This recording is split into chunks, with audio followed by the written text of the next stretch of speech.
Hi, I'm Joe Ferguson. This is Talking Vehicles with Joe. I'm doing a series of videos about vehicles that I've owned, 40 overall, and just kind of giving you a quick rundown of the list and anything that was unique about those vehicles. I'm going to do a video later talking about some of the interesting things that happened to the vehicles and while I owned the vehicles. I'm going to do that separately to keep these videos from getting too long. Where I left off on my last video was my 1993 Oldsmobile 88 Royale that I bought, and was a wonderful car. While I owned that car, I also owned a 1995 Pontiac Grand Prix. I traded my 92 Mercury Sable in on that, and it was a very good car too. I really enjoyed owning that car. Around 1998, that Grand Prix had some miles on it. The miles were up over 70, maybe 80,000 miles. And I decided it was time to get another car. Now, if you'll notice, I trade my cars off fairly often, particularly my business use cars. That was because for the most part, I was getting a car allowance from my employer, and they expected me to have a late model car with relatively low mileage that was going to be reliable. So when my cars started getting up around 80, 90, or 100,000 miles, depending on the car, I would trade it off and get another car. So the Grand Prix got up around 80,000 miles in 1998, and I needed to trade it off to get another car.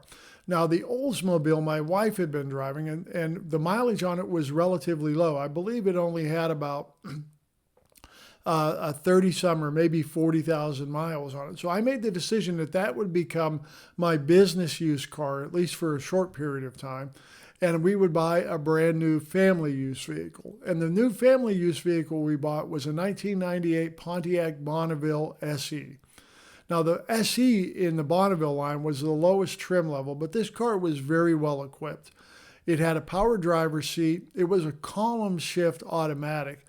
So it didn't have a console, but it had a split seat with a power driver's seat. It had tilt wheel, cruise control, power windows, all the power goodies, power trunk, and a power antenna. It also had the 16-inch road wheels and the upgraded handling suspension. The 3800 Series 2 engine, which was up to 200 horsepower, and the car was very, very peppy and responsive. I really liked that car. It was kind of a deep blue color with a camel beige cloth interior. We kept that car for 3 years. I changed jobs and received a company car. That's the in my company car video that I did earlier. That's the 2001 Ford Explorer that I talk about. And we also decided to get rid of the Bonneville because the company offered an employee lease program where for one lease payment, I could lease a car through them and everything was covered. Maintenance, insurance, any safety inspections that had to be done required by the state, anything. So I decided to get rid of the Bonneville and lease a 2001 Toyota Avalon XLS. The XLS at that time was the top of the line Avalon. And we loaded this car up. It had leather interior, power moonroof, the upgraded sound system, which I believe was an Alpine sound system, if I remember correctly, with a CD player in it. Power seats on both sides, of driver and passenger in the front. Almost every option you could get on an Avalon. It even had the gold package on it, which was, the gold-plated lettering on the outside of the car. Very, very nice car. Really enjoyed it. When the lease was up, I actually wound up buying it out. As fate would have it, and it seems to be a pattern, the company I was working for decided they weren't going to do company cars anymore, and I needed to get another car for business use. So I bought a 2002 Mercury Sable LS Platinum.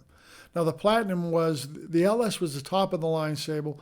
The Platinum was a top of the line package added on top of the LS. And this car was loaded too. It had the Mach audio system, a terrific audio system I really liked, with a CD player. It had a power moonroof, leather interior, power seats on both sides, power trunk, really loaded up car. And it had the 24 valve V6 engine, so it was a 200 horsepower engine. And again, it was quite peppy. It had 16-inch road wheels that were specific to the Platinum package on the Sable. It was kind of an olive green color. Would have been very drab, except it had nice metallic in it, and it dressed it up a little bit, made it pop a little bit. And it had kind of a camel beige interior. Now, I kept that car. I actually wound up changing jobs, going to a company that didn't provide a company car, and I kept that car through 2005. And I put about 90,000 miles on it. Made a decision to get rid of it and get another vehicle for business use, which was a 2005 Ford Explorer. Now, it wasn't brand new. It had been a factory official vehicle, had about 9,000 or 10,000 miles on it when I bought it, and was the XLT model, kind of the middle of the line model, not unlike the 2001 Explorer that I had as a company vehicle. Cloth interior, power seat, tilt cruise, all those good things. I did not have a CD stereo, but it had an AM/FM stereo in it. It was not a third row seat vehicle, so I got it for a really good price. I drove it for about a year for business use, and it was the 4-liter V6. But the fuel mileage was, gas prices were climbing steadily during that time, and the fuel mileage wasn't that great. I decided I needed to get something a little bit more fuel efficient. Now, also in 2005, I drove the Toyota Avalon. I drove the Toyota Avalon for a little while for business when I got rid of the Explorer. But to replace the Avalon that we had for our family use, we bought another Avalon, a 2005 Avalon. Only this one was a limited. It was the top of the line became the limited model. And unfortunately, we had a lot of problems with it. I won't go into a big detailed list of the problems, but the car was black and it had a beige interior, if I'm remembering correctly. It was a very, very nice car. It was Lexus-like in terms of silence and performance. It had like a 263 horsepower engine, and the ride was very, very comfortable. But it just wasn't, it was very un-Toyota-like, very unreliable. So I made a decision that I needed to get rid of it in 2008. And I replaced it with a 2008 Cadillac CTS. I'd always wanted to get a Cadillac. It was my first Cadillac. And the CTS was an all-wheel drive. It was a CTS4. It had the direct injection V6, 304 horsepower. The car was a darker gray color on the exterior, black interior, and I absolutely love that car. It was a wonderful car. The Explorer I decided to trade in 2007. I traded it in. I bought a Chevrolet Impala LTZ, dark blue, beige interior, really, really nice car. It had the 3.9 engine in it, so it was the higher horsepower V6, overdrive transmission, and a really nice car. Liked it a lot. Drove it for business use for 2 years, had about 40,000 miles on it. And I was buying my daughter a car for graduation. She graduated from college. We gave her a challenge that if she maintained a certain grade level, we'd buy her a car when she graduated. So I was buying her a car in at a Chevrolet dealer.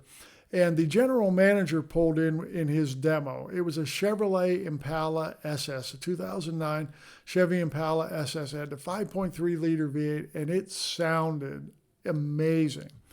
And I asked the salesman, I said, "What is that car?" He said, "That's our general manager. That's his demonstrator."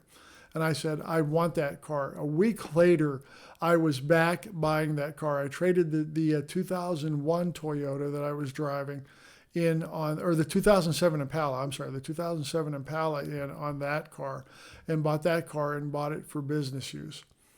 Okay, I see our video is getting a little long, so I will stop the video at this point. The next video, I should be able to finish up the vehicles that I've owned. Thanks for watching. I hope you're enjoying this. And after these series of videos, I'll do videos on some of my experiences with my cars too. So make sure you're watching every Friday for Talking Vehicles with Joe, just talking about cars. I'd love it if you'd comment. Tell me some stories about some cars you've owned, and maybe give me a list of some of the vehicles that you've owned too. If you want to just chat further and not maybe make a public comment, my email address is in the description below. Again, thanks for watching, and keep your eye open every Friday for Talking Vehicles with Joe.